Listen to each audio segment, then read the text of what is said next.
17ই নভেম্বরে যার সঙ্গে আমার প্রথম পরিচয়, মার্কাজে এসেছিলেন দুবার।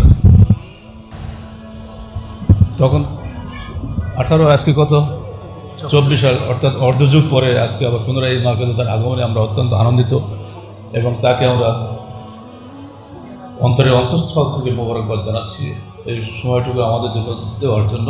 তিনি অত্যন্ত মূল্যবান সময় অতিবাহিত করছেন। ইতিমধ্যে তার 2-3টে প্রোগ্রাম করা শেষ হয়ে গেছে, এখনও সামনে অনেক প্রোগ্রাম রয়েছে। আমরা আমাদের কথাগুলো দাবিগুলো লিখিত তৃতীয় বৃহত্তম মুসলিম রাষ্ট্রটি চারিদিক থেকে চিড়ে চাপটা হয়ে যাচ্ছে।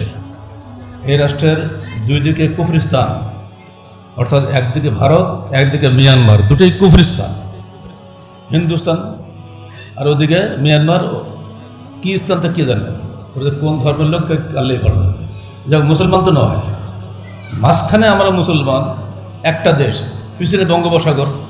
আমাদের পালাতে গেলে বঙ্গোপসাগর ডুবে মরতে হবে, অর্থাৎ বাঁচতে গেলে বাঁচার মতো বাঁচতে হবে। এবং আমাদের চেতনা হলে ইসলামী চেতনা, ইসলামের কারণেই বাংলাদেশ টিকবি। 47 সালে টু নেশন থিওরির ভিত্তিতে ভারত বিভক্ত হয়েছিল, টেবিলে বসে, রক্তস্রোতে নয়। 47 থেকেই আমাদের ইতিহাস ধরতে হবে, 71 কোনো ইতিহাস নয়। 71 মাঝখানে একটা ঘটনা মাত্র, যেখানে 25 বছরের গোলামী চুক্তিতে স্বাক্ষর করে কথিত স্বাধীন রাষ্ট্র বাংলাদেশ হয়েছে।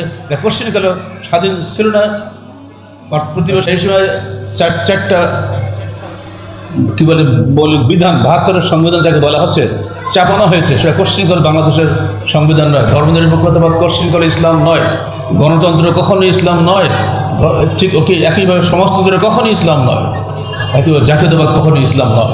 এগুলো সব বানোয়াট, মানুষের তৈরি করে মতবাদ। এগুলো জোর করে 72-এর সংবিধানে ঢুকিয়ে দিয়েছিল ভারত সরকার। আমাদের তৎকালীন সময় যারা ছিলেন তারা বাধ্য হয়ে তাদের সই করে এসেছিলেন।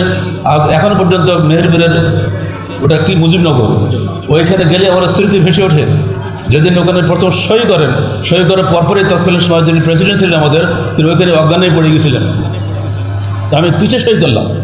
25 বছরের গোলামী চুক্তি সই করে আমাকে দেশ স্বাধীন দেশ নিতে হচ্ছে। কি নাম কি প্রেসিডেন্টের?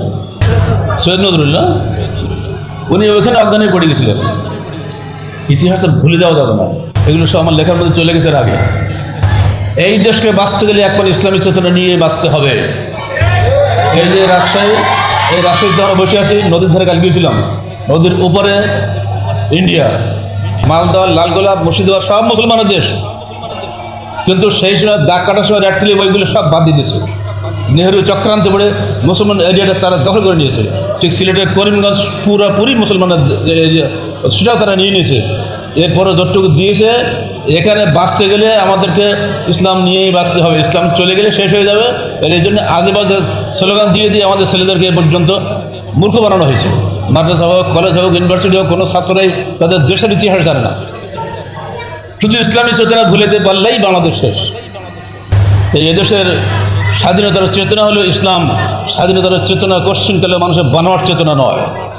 এই চেতনা যেন অক্ষুণ্ণ থাকে, মাননীয় ধর্ম উপদেষ্টাকে আমরা সেই দাবি জানাবো। আপনি আপনার শুধু মন্ত্রণালয় নয়, ইসলাম সব মন্ত্রণালয়ে কাজ করবে। যেখানেই দেখবেন ইসলাম বিরোধী কাজ হচ্ছে, সেখানে প্রতিবাদ করতে হবে আপনাকে, কোনো খাতির নেই। সুদী অর্থনীতি অবশ্যই বাতিল করতে হবে।